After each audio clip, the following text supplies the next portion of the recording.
coming this evening. My name is Mr. Bradford Frost. I'm the theater director here at Carroll Middle School. And tonight we are doing Night of Fights. And you're probably wondering, Night of Fights, that doesn't really seem like school appropriate. But it is, I promise. So two of my acting nerd obsessions are Shakespeare and stage combat, and they happen to go very well together. So I tricked the children into learning Shakespeare by telling them they can swing swords. And it works out very well. So, we've been working really hard the last couple of months on Shakespeare, learning all about scansion, some history of Shakespeare. How do we speak in this other language that feels like English but doesn't feel like English? And as actors, we really have to know what we're saying twice as much as we expect you to understand so that we can deliver the story. So the kids have been working really hard on what am I saying here in this strange version of English. And they've been doing really amazing work, and also having a lot of fun with the swords and putting together some amazing fights. So we are going to have some monologues, some scenes, a lot of fighting intermixed, and we hope you enjoy Night of Fights. All the world is a stage, and all the men and women merely players. They have their exits and their entrances, and one man in his time plays many parts, his acts being 7 ages. At first, the infant, mewling and puking in his nurse's arms. And then the whining schoolboy with satchel and shining morning face creeping unwillingly towards school. And then the lover, sighing like furnace with a woeful ballad to his mistress' eyebrow. And then the soldier, full of strange oaths, bearded like the pard, sudden and quick in quarrel, jealous in honor, seeking the bubble reputation even in the cannon's mouth. And then the justice, in fair round belly of good capon lined, with severe eyes and beard of formal cut, full of wise saws and modern instances. And so he plays his part. The 6th age shifts into the lean and slippered pantaloon, with spectacles on nose and pouch at side, his youthful hose well saved, a world too wide for his shrunk shank, and his big manly voice turning again towards childish treble, pipes and whistles in his sound. The last scene of this strange, eventful history is second childishness, mere oblivion. Sans teeth, sans eyes, sans taste, sans everything.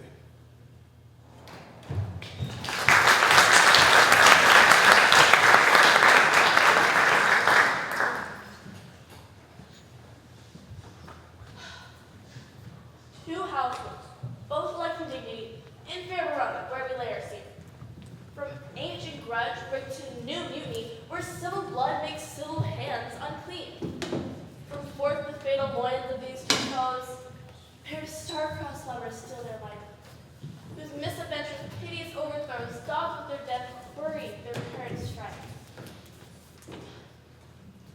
The fearful passage of their death-marked love, and the continuance of their parents' rage, which but their children's end naught could remove, is now the 2 hours traffic of our stage, if which, with you with patient ears attend, what here shall miss, our toil shall start to mend.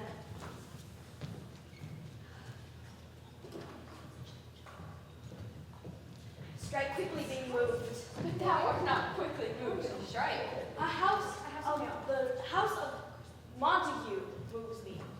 The quarrels between our masters and us their men. 'Tis all one. I will show myself a tyrant. Draw thy tool. Here comes two of the house of Montague. My naked weapon is out. Quarrel, I will back thee. Let us take up the law of our sides. I will frown.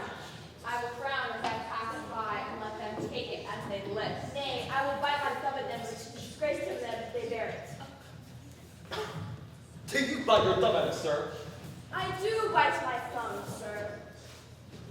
Do you bite your thumb at us, sir?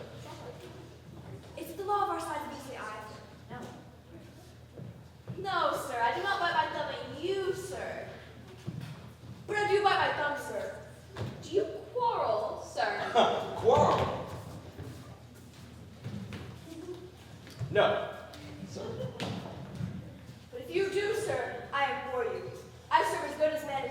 No better. Say better, here comes one of my master's kinsmen. Yes, better, sir. You lie. Draw off your big men. Gregory, remember that swashing blow. Oh, my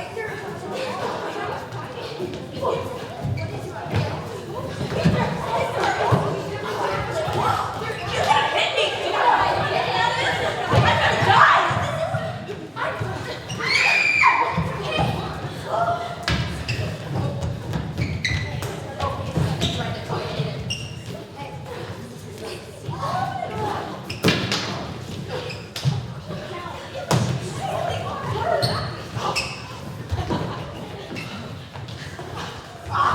Watch out!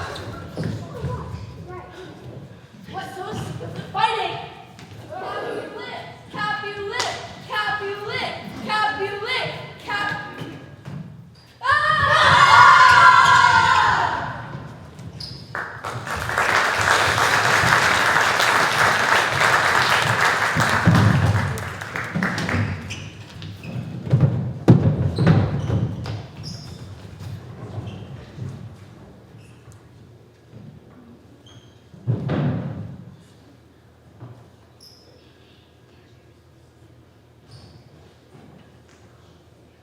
Put soft. When light beyond your window breaks. It is the east, and Juliet is the sun. Arise, first sun, and kill the envious moon, who was already sick and pale with grief, that thou, her maiden, art far more fair than she. She speaks, and yet she says nothing. What of that? It is my lady. Oh, it is my love. If that she knew she were, her eye discourses, I shall answer it. I'm troubled. 'Tis not to me she speaks. Two of the fairest stars in heaven, having some business, do entreat her eyes to twinkle in their spheres to the return. What if her eyes, they in her head, the brightness of her cheek would shame those stars as daylight doth the lamp, her eyes in heaven. See how she lays her cheek on her hand. If I were glove on that hand, that I might touch that cheek.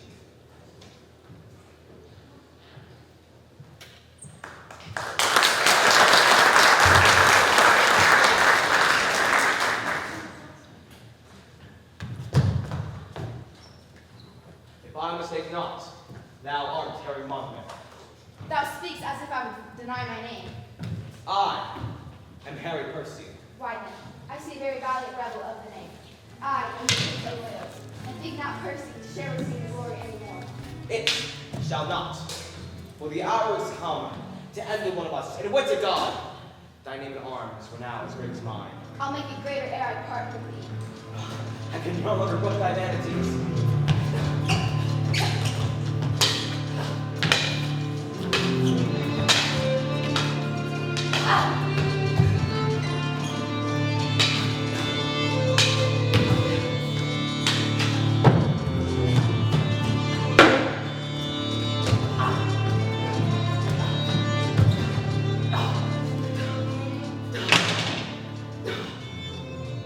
Oh, Harry, thou hast robbed me of my youth. I better brook the loss of brutal life than those proud titles thou hast won upon me. Oh, I could prophesy, but that the earthy and cold hand of death lies on my tongue. No, Percy, thou art dust, and food for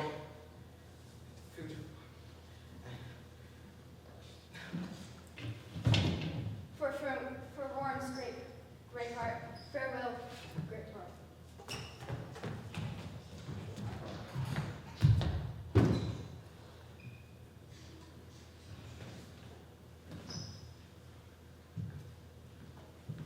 My mistress, when the monster is in love, near to her close and consecrated bower, was even in her dull sleeping hour.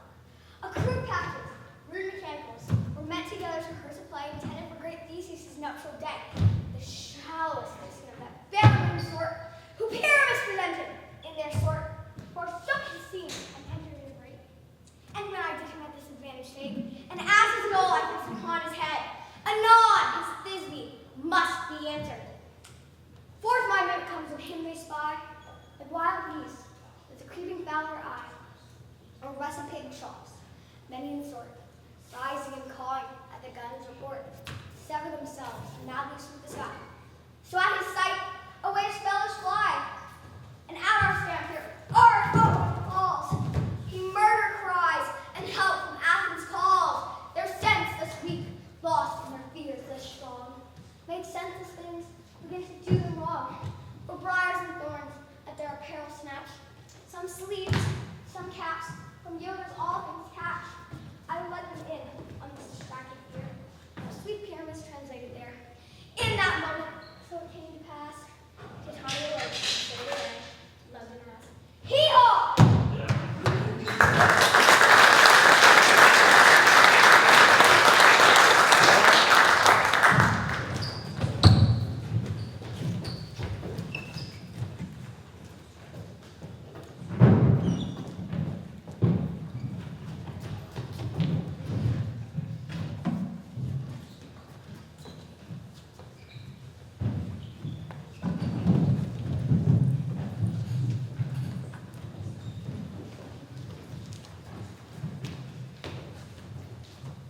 Today is called the Feast of Crispian. He that shall outlive this day and come safe home will stand a tiptoe when the day is named and rouse him at the name of Crispian. He that shall live this day and see old age will yearly on the vigil feast his neighbors and say, today, tomorrow is St. Crispian. Then he will strip his sleeve and show his scars and say, these wounds I had on Crispin's day. Old men forget, yet all shall be forgot. But he will remember with advantages what feats he did that day. This story shall the good man teach his son, and Crispian shall ne'er go by, but we in it shall be remembered. We few, we happy few, we band of brothers. For he today that sheds his blood with me shall be my brother. And the gentlemen in England now abed shall think themselves accursed they were not here, that fought with us on St. Crispin's day.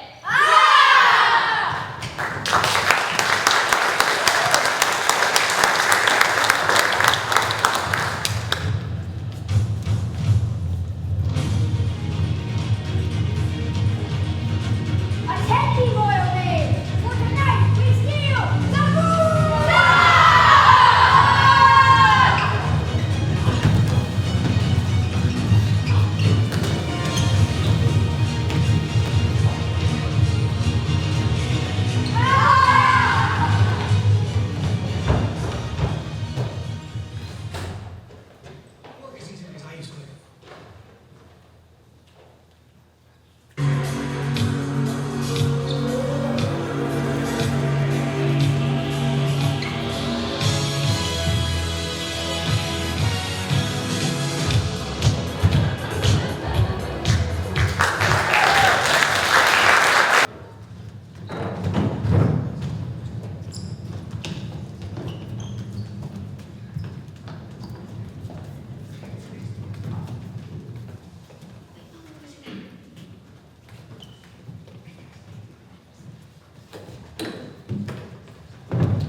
Come on, sir.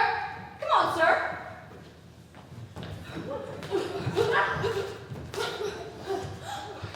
What? No. Judgment?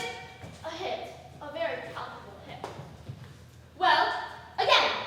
Stay. Here's to thy help. Give him the cup. I'll play this back first. Said by a while. Come.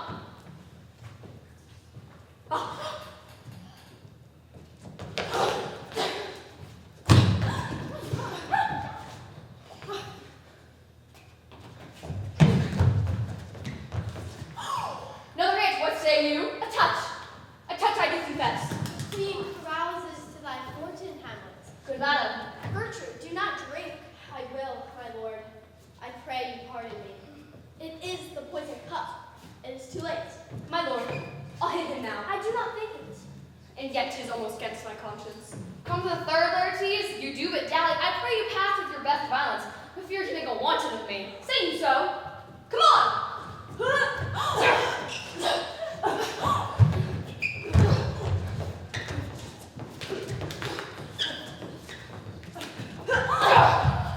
Nothing either way. How about you now? Part them, they're incensed. Nay, come again!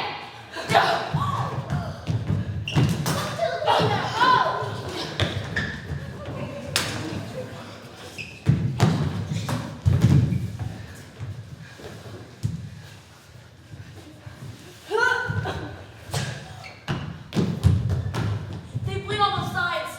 How is it, my lord? How is it, Laertes?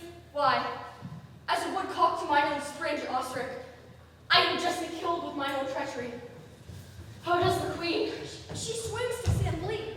No, no, the drink. Oh, my dear Hamlet, the drink, the drink. I am poisoned. Oh, villainy. Oh, let the door be locked, treachery, seek it out. It is here, Hamlet. Hamlet, thou art slain. No medicine in the world can do thee good. The treacherous weapon is in thy hand, unbaited and envenomed. The foul practice hath turned itself on me. Lo, here I lie, never to rise again. Thy mother's poisoned. I can no more. The king's to blame. The point envenomed. The venom to thy work. Oh, yet defend me, friends. I am but hurt. Follow my mother. He is justly served. It is a poison tempered by himself. Exchange forgiveness with me, noble Hamlet.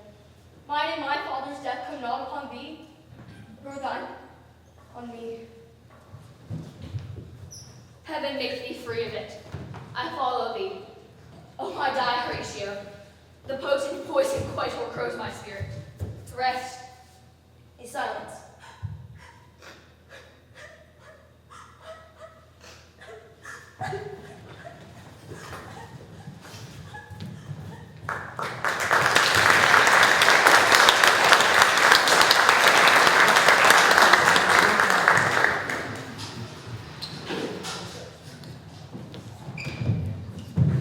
To be or not to be, that is the question.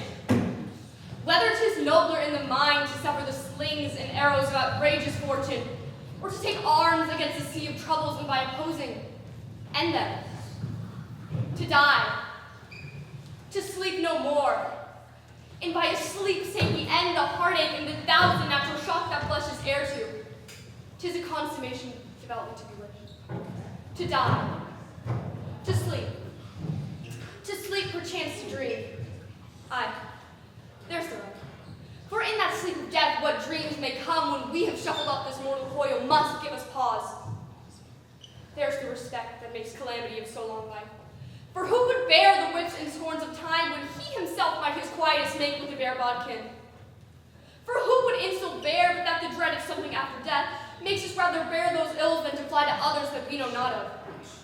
Does conscience stop make cowards unsolved? An enterprise is a great pith and moment. With this regard, their currents turn away and lose the name of action.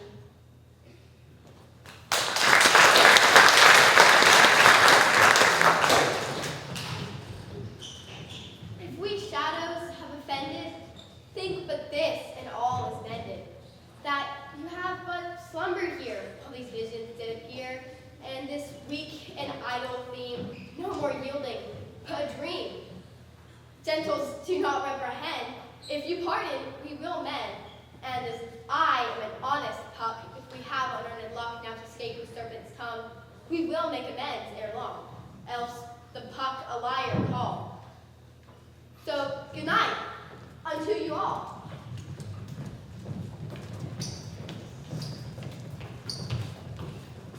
Give me your hands if we be friends, and Robin shall restore amends.